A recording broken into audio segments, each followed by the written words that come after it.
June 16, 2025. Frontline reports coming out of eastern Ukraine. Another Russian airstrike. Another familiar sound, the low growl of a Su-25. According to Russia's Ministry of Defense, this latest mission saw a group of Su-25s launching rocket attacks on fortified Ukrainian positions. The result? Allegedly destroyed bunkers, disabled armored vehicles, and, once again, no verified footage. But behind this repeated scene is a much deeper question. Why is Russia still using a jet from the 1970s in a 21st century war? And more importantly, why is it still working?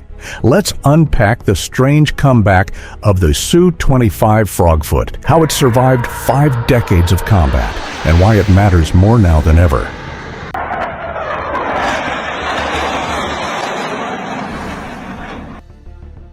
The Su-25 first flew in 1975. Nicknamed Grach by Russian pilots, meaning rook, this aircraft was built during the Cold War for one very specific job: close air support.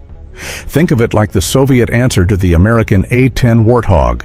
It was never designed to fly fast or stealthy. It's built low, loud, and lethal.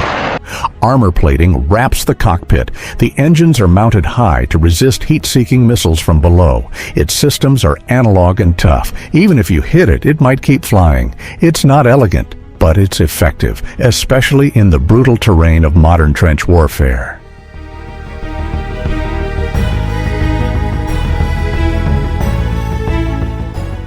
So why is this outdated plane still in use? Well, first, it's cheap. Operating a Su-25 costs a fraction of a modern multi-role fighter like the Su-30 or F-16. Second, it's rugged. It doesn't need pristine runways. Su-25s can take off from dirt roads or makeshift fields. Third, it's expendable. Losing a Su-25 doesn't carry the same political or financial cost as losing a stealth jet. And finally, there's the psychological factor. The sound of a Su-25 diving in low, launching rockets, then pulling away. It breaks focus, it rattles nerves, and it repeats again and again. To Ukraine, it's not just damage, it's disruption. Russia isn't flying Su-25s randomly. It's part of a larger doctrine. Their military strategy emphasizes saturation over precision. Flood the battlefield with pressure, wear the enemy down, exhaust their defenses. Think of it as death by 1,000 cuts. You don't need every sortie to succeed. You just need them to never stop coming.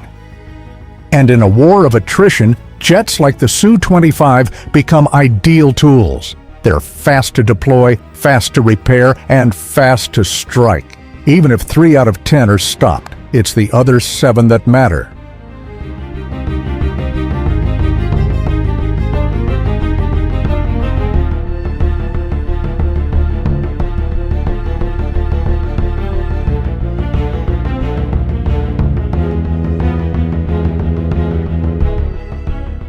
Now, flip the perspective. Ukraine is fighting back, but it's expensive. Western-supplied air defense systems like NASAMS, IRIS-T, or even Patriot batteries are highly effective, but not infinite. And each Su-25 sortie forces Ukraine to make hard decisions. Do you fire a $400,000 missile at a $15 million jet that might not hit anything? Or do you hold back and risk damage on the ground? This becomes a strategic strain, not just on hardware, but on human endurance. Ukrainian troops under constant low-altitude attack suffer mental fatigue. Trenches are hit, vehicles get disabled, and, worst of all, troop movements are slowed. Every time a Su-25 shows up, it's not just about casualties. It's about tempo, momentum, morale.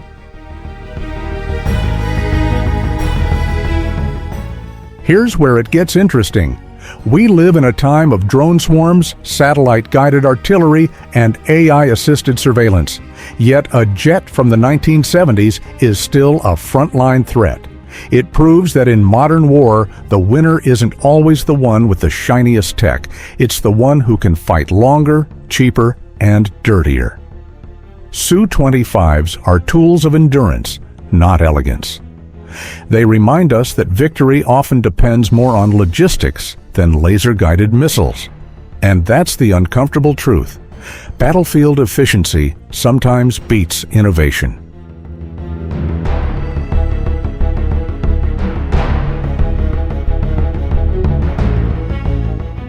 So, next time you see news of a Su-25 attack, don't dismiss it as old tech. See it for what it really is. A symbol of how brutal, basic, and stubborn this war has become. A war where being good enough is sometimes more powerful than being cutting edge. And in that messy gray area, Russia's old jet still flies. What do you think?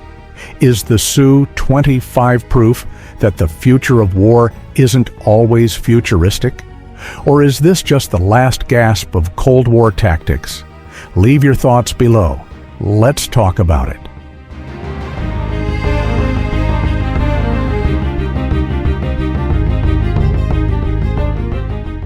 This content is created solely for educational and informational purposes.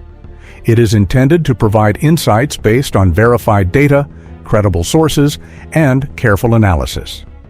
Our goal is to foster a deeper understanding of modern military technology and current events, not to promote or endorse any form of conflict, propaganda, or political agenda. We strictly oppose the spread of misinformation and hoaxes. Every piece of information presented has been carefully sourced from reliable, publicly available references. We encourage viewers to approach the topic with critical thinking and respect for all sides involved, maintaining a focus on knowledge sharing and open discussion.